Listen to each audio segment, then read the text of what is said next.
بسم اللہ الرحمن الرحیم ایاک نعبد و ایاک نستعین۔ میرے پاکستانیوں، جو ہمارے لیے سب سے تشویشناک چیز ہم سب کے لیے ہے وہ کیا ہے؟ 12 لاکھ پاکستانی جب سے یہ حکومت آئی ہے ملک چھوڑ کے چلے گئے۔ لیکن یہ 12 لاکھ پاکستانی کون سے پاکستانی ہیں؟ یہ وہ پاکستانی ہیں جن کو دنیا تیار ہے اپنے ملکوں میں لینے کے لیے۔ یورپ، امریکہ، کینیڈا، اس طرح کے ملک یہ تیار ہیں ان کو لینے کے لیے، کیونکہ پروفیشنلز ہیں۔ یہ وہ لوگ ہیں جن کی ڈیمانڈ ہے دنیا سے باہر، یہ کہیں بھی جا سکتے ہیں۔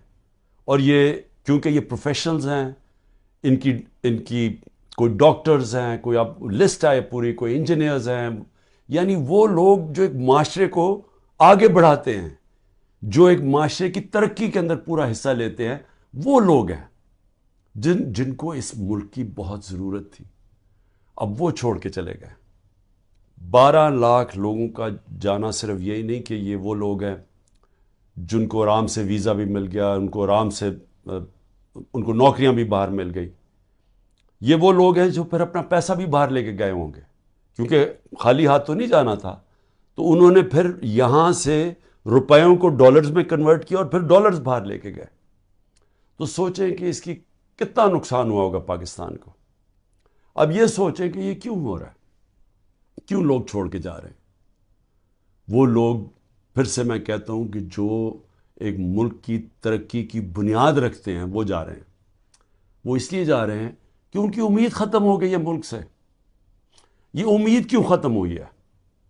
یہ امید اس لیے ختم ہوئی ہے کہ جو 30 سال سے اس ملک کو تباہی کے اندر جن کا پورا ہاتھ تھا، جو چوری کر کر کے ملک کا پیسہ منی لانڈر کر کے باہر لے کے جا رہے تھے، جن کے اوپر کرپشن کے کیسز کے اوپر کتابیں لکھی ہوئی تھیں، جن کی دنیا کے باہر ان کے اوپر ڈاکیومنٹریز، 2 BBC کی ڈاکیومنٹریز بنی تھی، جن کے اوپر باہر کے اخباروں کے اندر ان کی چوری کا لکھا ہوا تھا، اور کتابیں 3-4 کتابیں ہیں جو لکھی گئیں، جس میں کیپٹلزمز ایکلیز ہیل، ایک ریمنڈ بیکر کی کتاب، اس کے اندر لکھا ہوا ہے کہ ان کے جو پہلے دور میں 90 کی دہائی میں انہوں نے کتنا پیسہ چوری کیا تھا اور ملک سے باہر لے کے گئے تھے۔ تو یہ وہ 2 مافیاز، ان کو اوپر آ کے بٹھا دیا۔ لوگوں نے تھوڑی دیر سوچا کہ چلیں جی ٹھیک ہے، الیکشن آئے گا تو ہم ان کو اپنا، تب ان کے خلاف کھڑے ہوں گے۔ پھر جب انہوں نے دیکھا کہ پولیٹیکل انجینئرنگ ہو رہی ہے یہاں، اور جو ملک کی اسٹیبلشمنٹ ان کے ساتھ کھڑی ہو گئی ہے، اصل مایوسی تب ہوئی ہے کہ وہ لوگ جو یہ سمجھتے تھے کہ اس ملک کی اسٹیبلشمنٹ چلے جیسی بھی ہے، اس نے غلطیاں کی ہوگی، مارشل لا لگے ہوں گے، لیکن وہ ملک کا سوچتی ہے، کیونکہ ان کا جینا مرنا پاکستان میں، ان کے انٹرسٹ پاکستان میں۔ تو جب وہ ان لوگوں کے ساتھ کھڑی ہو گئی اور پولیٹیکل انجینئرنگ شروع کر دی ان لوگوں کو پھر سے جتانے کی، اور مایوسی تب چھائی، نا امیدی اور مایوسی کب چھائی کہ جب انہوں نے تماشا دیکھا کہ جو ملک کی سب سے بڑی پارٹی ہے، 70% سے زیادہ جس کی ایکسیپٹیبلٹی آج پاکستان میں ہے، ساری سرویز کہہ رہی ہیں کہ یہ پارٹی جیتے گی اور قوم اس کے ساتھ کھڑی ہے، 37 میں سے 30 بائی الیکشن یہ جیت جاتی ہے پارٹی، اس کے باوجود کہ اسٹیبلشمنٹ ان کے ساتھ کھڑی ہوتی ہے، اس کے باوجود عوام بتا دیتی ہے کہ وہ کیا چاہتی ہے۔ جب وہ دیکھتے ہیں کہ اس پارٹی کو کرش کرنے کی کوشش کی جا رہی ہے، اس کے اوپر ہر حربہ استعمال کیا جا رہا ہے، پورا 9 مئی کا ڈرامہ جو انشاءاللہ مجھے کبھی بھی موقع ملا میں ثابت کروں گا کہ وہ سارا ڈرامہ کیا گیا تھا پی ٹی آئی کو کرش کرنے کا۔ اس کا کوئی مقصد یہ نہیں تھا کہ انہوں نے کوئی غدار پکڑنے تھے، یعنی خیر اب تو ہمارے پاس ایویڈنس بھی آ گئی ہے، وہ جب موقع ملے تو ہم بتائیں گے کہ کیسے پری پلان کر کے اور پھر ایک ٹریپ کرنے کی کوشش کی گئی ہے پارٹی کو، اور پھر ورکر، سارے ہزاروں ورکر اندر ڈال دیے، سینئر لیڈرشپ اندر ڈال دی، پھر وہ جو باہر نکلتا تھا صرف کہ میں جی پارٹی چھوڑ رہا ہوں تو وہ باہر نکل سکتا ہے، اور پھر یہ بتایا گیا کہ یہ فوج کے خلاف ہے، یعنی تحریک انصاف فوج کے خلاف ہے۔ کون اپنی فوج کے خلاف ہوگا؟ اچھا، اور کون اپنی فوج کے اوپر حملہ کرے گا؟ کوئی جیت سکتا ہے اپنی فوج کے اوپر حملہ کر کے؟ کیا وہ نہتے لوگ اور وہ جو عورتیں ہیں جو ابھی بھی پکڑی ہوئی ہیں عورتیں، کیا ان کے ذریعے ہم نے حملہ کرنا تھا فوج کے اوپر؟ تو یہ پورا ایک پلان، ایک پروپیگنڈا کیمپین، میڈیا کے منہ بند کیا گیا، میڈیا کے اندر پوری ایک کیمپین چلائی گئی اور لوگوں کو یہ بتانے کی کوشش کی گئی کہ یہ دیکھیں جی کتنے برے لوگ ہیں، یہ ملک کے غدار ہیں. جس طرح کے لوگوں کو نہیں پتا کہ جو اوپر بٹھائے ہوئے ہیں وہ کون ہیں. یا تو لوگ بھیڑ بکریاں ہیں کہ ان کو پتہ ہی نہیں کہ اوپر کون بیٹھے ہوئے ہیں. کیا ان کا لوگوں کو 30 سال سے نہیں دیکھ رہے؟ کیا وہ لوگ جو ملک کا پیسہ چوری کر کے باہر لے کے جاتے ہیں اور جن کے بڑے بڑے محلات ہیں، جن کا بڑا اچھا رہن سہن ہے، جن کی بزنسز ہیں، جو بچے باہر ہیں، علاج باہر ہیں، چھٹیاں باہر ہیں، کیا وہ ملک سے زیادہ پیار کرتے ہیں؟ لیکن وہ لوگ جن کا جینا بھر رہا پاکستان میں وہ غدار ہے. تو کیا یہ قوم مان لے گی؟ اور مایوسی اس لیے کہ پولیٹیکل انجینئرنگ کی جا رہی ہے پی ٹی آئی کو کرش کر کے کہ یہ لوگوں کو پھر سے لے کے آئیں. اور پھر یہ جو نئے کوششیں ہو رہی ہیں کہ جی نئی پارٹیز بنائی جا رہی ہیں اور پی ٹی آئی کے لوگوں کو ادھر دھکیلا جا رہا ہے، کیونکہ انہیں یہ پتا ہے کہ پی ٹی آئی کے لوگوں نے ان دونوں پارٹیز کو تو پاس جانا نہیں، کیونکہ سب کو پتا ہے ان کا ووٹ بینک ہی نہیں ہے. تو پھر پی ٹی آئی کا کوئی جی یہ جو آج نئی بھی پارٹی بنی ہے اور پھر اس سے پہلے بھی کہ پی ٹی آئی لوگوں کو وہاں دھکیلا جائے. اب میں صرف مجھے حیرت ہوتی ہے کہ جو بھی یہ پلاننگ کر رہے ہیں، جو بھی یہ سوچ ہے اس کے پیچھے، کوئی ان کو تو کوئی ان کا احتساب ہوگا کہ یہ کر کیا رہے ہیں ملک کے ساتھ. کیا ان میں عقل ہے، سیاست کی سمجھ ہے؟ کیا ملک کی تاریخ کی سمجھ ہے؟ کیا ان کے پاس تعلیم ہے؟ تربیت تو مجھے پتہ نہیں ہے، کیونکہ جن کے پاس تربیت ہو وہ یہ نہ کریں جو حربے استعمال کیے جا رہے ہیں. لوگوں کے گھر توڑے جا رہے ہیں، بچوں کا نہ دیکھتے ہیں، نہ بوڑھوں کا دیکھتے ہیں، بزرگوں کا نہیں دیکھتے، عورتوں کا نہیں دیکھتے، بزنسز بند کر رہے ہیں، ہر قسم کی بلیک میل کی جا رہی ہے جو پاکستان کی تاریخ میں کوئی تصور بھی نہیں کر سکتا یہ ہو سکتا ہے. کسی پاکستان کی پولیٹیکل پارٹی کے ساتھ آج تک وہ نہیں ہوا جو آج ہمارے ساتھ کیا جا رہا ہے. اور ان لوگوں کو دھکیلا جا رہا ہے بلیک میل کر کے کہ جی وہ اس پارٹی میں چلے جاؤ اور اس پارٹی میں چلے جاؤ. اور لوگوں کی شکلیں دیکھیں جو جا رہے ہیں ان پارٹیز میں، وہ ایسے لگ رہا ہے کہ جیسے لوگوں کو دھکیل رہے ہیں پھانسی دینے کے لیے، یعنی وہ اپنی خودکشی کرنے جا رہے ہیں. یہ ایسے لگ رہا ہے، وہ خوشی سے نہیں جا رہے. جب لوگوں کو لے کے اس طرح لے کے جا رہے ہیں بلیک میل کر کے، زیادہ تر بلیک میل کر رہے ہیں، اور ان ساروں کو کئی تو دو تو میں دیکھ رہا تھا جیل سے سیدھا وہاں لے گئے ہیں. تو وہ کیوں اس طرح ان کی شکلوں میں خوشی کیوں نہیں ہے؟ کیونکہ ان کو پتہ ہے کہ ان کی سیاسی موت ہے. ان کو پتہ ہے کہ پبلک نے ان کو ووٹ نہیں کرنا. اور اگر کسی کو شک ہے تو یہ انشاءاللہ جب بھی، اب تو الیکشن لگ رہا ہے کہ انشاءاللہ ہو ہی جائیں گے، وہ جب بھی الیکشن ہوں گے تو آپ کو نظر آ جائے گا کہ لوگوں نے ووٹ کس کو ڈالنی. لیکن میں تو وہ سوچ رہا ہوں کہ کیا لوگوں کو جو یہ کر رہے ہیں پیچھے بیٹھ کے، جو برینز بیٹھی ہوئی ہیں، کیا ان کو سمجھ نہیں آ رہی کہ گراؤنڈ کے اوپر سچویشن ہے کیا آج پاکستان میں؟ کیا ان کو یہ نہیں پتا کہ یہ پہلی دفعہ 1970 کے بعد پاکستان میں یہ ماحول بنا ہے کہ نظریہ، پہلی دفعہ نظریاتی پالیٹکس ہو رہی ہے. ووٹر نے نظریے کے اوپر ووٹ ڈال لی ہیں، شخصیتیں ختم ہی ہو گئی ہیں. آپ جو مرضی کر لیں کہ جتنے جو 1970 میں کیا ہوا تھا، بڑے بڑے نام تھے، ایسے نام تھے کہ انہوں نے کہا ہمیں کیمپین کرنے کی ضرورت نہیں ہے 1970 میں. تو ایک دم نظریہ ویسٹ پاکستان میں آیا اور 84 سیٹیں جیت گیا 137 میں سے ذوالفقار علی بھٹو. لیکن اس سے بڑا جو سیلاب آیا وہ اس پاکستان میں آیا. میرے خیال میں 168 میں سے 162 سیٹیں جیت گیا مجیب الرحمان. اور وہ کیا چاہ رہا تھا؟ انصاف چاہ رہا تھا. وہ بھی حقیقی آزادی کی بات کر رہا تھا. وہ بھی یہ کہہ رہا تھا کہ ہمیں جو ہمارا حق ہے وہ نہیں مل رہا، ہم آزاد نہیں ہیں. جو کہ آج جو 27 سال سے تحریک انصاف کہہ رہی ہے، انصاف کی تحریک، کہ انصاف انسانوں کو آزاد کرتا ہے. تو وہ بھی یہی کہہ رہا تھا. وہ اس وقت پاکستان سے علیحدہ نہیں ہونا چاہتا تھا. اس کے آپ پڑھ لیں 6 پوائنٹس، وہ صرف انصاف چاہ رہے تھے. اور جو ہوا اس کے بعد وہ یہی ہوا کہ مس ریڈ کیا گیا، مس کیلکولیشن ہوئی، صحیح معنی میں جائزہ نہیں لے سکے ایک سچویشن کا، سیاسی سچویشن کا، اور ملک ٹوٹ گیا. آج پھر وہی ہو رہا ہے. یہ جو بنائے جا رہے ہیں لوگوں کو، اور یہ جو پارٹیز بنائی جا رہی ہیں، اور یہ جو لوگوں کو دھکیلا جا رہا ہے، اور جو ہمارے لوگوں کو توڑا جا رہا ہے، تو یہ کیا یہ سمجھ نہیں آ رہی کہ گراؤنڈ کے اوپر سچویشن وہ 1970 والا ہے؟ نظریہ کی پالیٹکس آ گئی ہے پاکستان میں. کیا یہ بائی الیکشن پہ نہیں نظر آیا کہ قوم نے کیسے لوگ نکلے ہیں، اور پہلی دفعہ sitting government back by the establishment وہ ہار جاتی ہے؟ تو ادھر نہیں اندازہ ہوا کہ کس طرف قوم جا رہی ہے، وہ اس سے اور زیادہ آگے نکل گئی ہے. میرا یہ تجزیہ ہے. وہ آدمی جس نے زیرو سے پالیٹکس شروع کی، زیرو سے، کوئی میرے باپ دادا کوئی پالیٹکس میں نہیں تھا.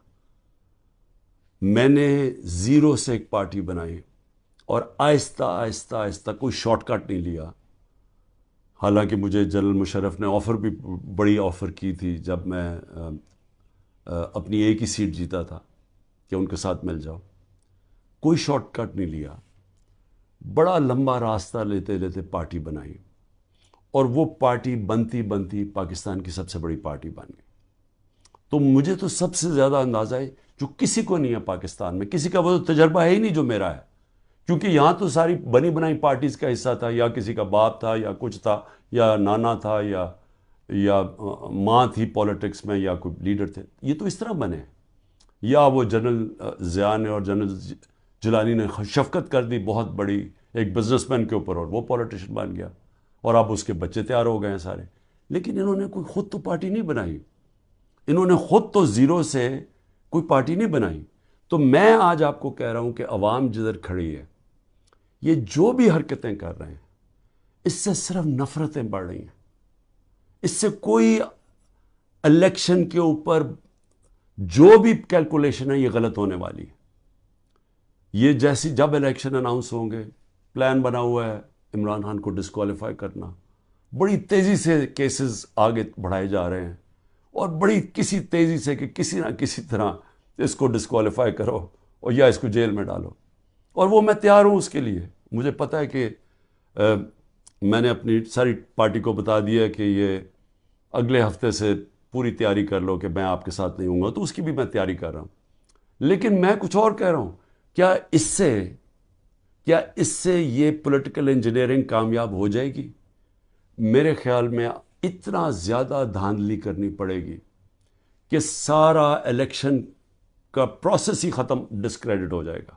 جس طرح وہ سندھ میں الیکشن کرواتا ہے وہ زرداری، وہ الیکشن تو ہوتا ہی نہیں ہے. پولیس پوری پکڑ کے لوگوں کو اندر ڈال رہی ہے، باقی جو یا پیسے دے کے خرید لو اور یا پھر جیل میں ڈال دو، اور اس کے بعد الیکشن کروا دو. یہ تو الیکشن نہیں ہے. یہ تو جو لوکل گورنمنٹ الیکشن یا بائی الیکشنز میں، تو جو اصل الیکشن ہے پاکستان کا، اور 25 کروڑ لوگوں کا الیکشن ہے، اگر یہ الیکشن ٹھیک نہ کروایا گیا، اس کے اپنے اثرات ہیں. وہ اور ڈی اسٹیبلائز کرے گا. اس ملک کے اندر سیاسی استحکام آئے گا ہی نہیں، اور جب تک وہ نہیں آئے گا تو میں بار بار کہتا گیا تو معاشی استحکام نہیں آ سکتا. تو ہم تو اور ڈوبتے جائیں گے، جو قرضوں کے اندر ہم ڈوبتے جا رہے ہیں. آمدنی سکڑتی جا رہی ہے، قرضے بڑھتے جا رہے ہیں، قیمتیں بڑھتی جا رہی ہیں، لوگ غربت کی لکیر سے نیچے جا رہے ہیں، بے روزگاری بڑھتی جا رہی ہے. تو ہم تو اس طرف جا رہے ہیں. تو وہ تو تب ہی ٹھیک ہوگا جو کہ صرف صاف اور شفاف الیکشن سے ملک بچ سکتا ہے. لیکن اسٹیبلشمنٹ دوسری طرف لے کے جا رہی ہے. چھوٹی چھوٹی پاکستان میں پارٹیز چھوٹی چھوٹی لے آئیں. پلان تو یہ ہے کہ وہ ہر کسی کو تھوڑی سیٹیں دلوا دیں، وہ سارے اوپر، اور اوپر سے پھر اسٹیبلشمنٹ کنٹرول کرے گی پاکستان کو. تو اس سے تو ملک ٹھیک نہیں ہونے لگا. جو ملک کی ضرورت ہے وہ اس کی اپوزٹ ہے، وہ بالکل متبادل ہے اس کے. اور وہ کیا ہے کہ صاف اور شفاف الیکشن ہو، ایک پبلک مینڈیٹ سے پارٹی آئے پاور پہ، اور وہ پھر رول آف لا قائم کرے.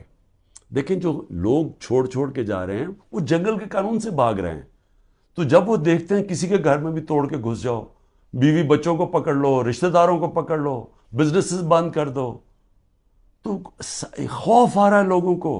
پہلے تو کبھی ایسے سنتے ہی نہیں تھے، نہیں تو بیچارے غریب لوگوں سے ایسے ہوتا تھا نا.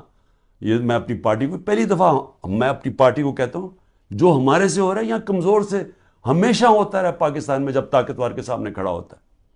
اور اسی لیے ملک آگے نہیں بڑھ سکتا، کیونکہ اس ملک کے اندر انصاف ہی نہیں ہے. تو یہ تو انصاف کی ساری حدیں ہی توڑ دی ہیں.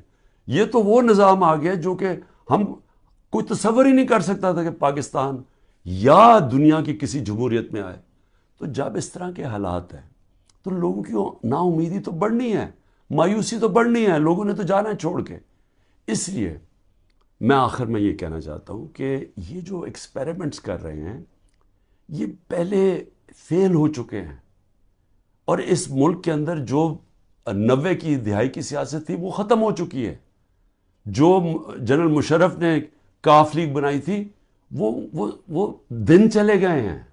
یہ دوسرا دور آ گیا, اور اس دور کے اندر سب سے ایک ہی راستہ ہے کہ صاف اور شفاف الیکشن کروائیں اور اس ملک کے اندر اسٹیبلٹی لے کے آئیں, ایک سیاسی استحکام آئے, اور اس کے بعد پھر معیشت کو ٹھیک کریں اور ملک کے اندر وہ ریفارمز کریں. اس ریفارمز کے بغیر پاکستان اس دلدل سے اب نہیں نکل سکتا. پاکستان کو سرجری چاہیے. اس ملک کو اب ہم وہاں پہنچ گئے ہیں کہ اگر ہم نے اپنے سارا گورننس سسٹم نہ چینج کیا, ہم نے سارا انصاف کا نظام نہ ٹھیک کیا, ہم نے جو ہمارے گورنمنٹ کارپوریشنز ہیں جو جس طرح وہ اس وقت بوجھ بنے ہوئے ہیں, ہم نے جب تک نچلی سطح کے لوگوں کے اوپر اب ان کی مدد کرنے کے لیے پروگرامز نہ بنائے تاکہ ان کو ہم سہارا دیں, کیونکہ اب جو مہنگائی آ گئی ہے لوگ کیسے گزارا کر سکتے ہیں. اور جو ہم نے ہیلتھ کارڈ لے کے آئے تھے, سوچیں کہ پہلے ہی گزارا نہیں ہو رہا تو اگر بیماری ہوگی گھر میں تو اگر آپ ہیلتھ کارڈ ہی لے جائیں گے, ہیلتھ انشورنس, وہ کیسے گزارا کریں گے. تو کیسے ہم نے نچلی سطح کے لوگوں کو اب پروٹیکٹ کرنا ہے, ان کو کیسے, ان کو ہم نے معاشی طور پہ ان کی حفاظت کرنی ہے ٹارگیٹڈ سبسڈی سے, کیسے ہم نے اپنے ملک کے اندر ڈالر کی انٹیک بڑھانی ہے, وہ کون کون سے قدم ہیں, کیسے ہم نے خرچے کم کرنے ہیں, کیسے ہم نے اپنا گورننس سسٹم ایسا کرنا ہے کہ باہر سے انویسٹر پاکستان آ سکیں, کیسے ان کو اعتماد دینا ہے اپنے رول آف لا پہ کہ ہمارے یہاں اس ملک کے اندر آپ اگر اپنی سرمایہ کاری کریں گے تو ہم اس کی حفاظت, ہمارا قانون اس کی حفاظت کرے گا, لیول پلینگ فیلڈ دے گا, وہ کنڈیشنز دے گا کہ جب اب مثلا چائنا سے جب انڈسٹری ہم چاہتے تھے کہ پاکستان آئے, تو میری جب پریمیئر لی سے ان کے بات ہوئی تو انہوں نے مجھے کیا کہا, انہوں نے کہا دیکھیں مسئلہ یہ ہے کہ پاکستان میں ہمارے سارے انڈسٹریز کہتے ہیں کہ ٹائم بہت لگتا ہے, یہاں کام ہی نہیں ہوتا آپ کی, بڑا سلو ہے آپ کا سسٹم. جبکہ وہ ویتنام جاتے ہیں, اور وہ بنگلہ دیش کی بھی بات کر رہا تھا کہ وہاں بڑی جلدی ان کا کام ہو جاتا ہے انویسٹر کے لیے, تو ایک انویسٹر کے پاس ٹائم نہیں ہوتا. تو یہ ہمیں ساری اصلاحات کرنی پڑیں گی, اور اس کے لیے سب سے بڑی ضرورت ہے کہ صاف اور شفاف الیکشن سے ایک مضبوط, ایک سٹیبل حکومت آئے. سٹیبلٹی اب صرف ایک طرح ہی آئے گی, صاف اور شفاف الیکشن, اور یہ پولیٹیکل انجینئرنگ کو مسترد کیا جائے. پاکستان زندہ باد.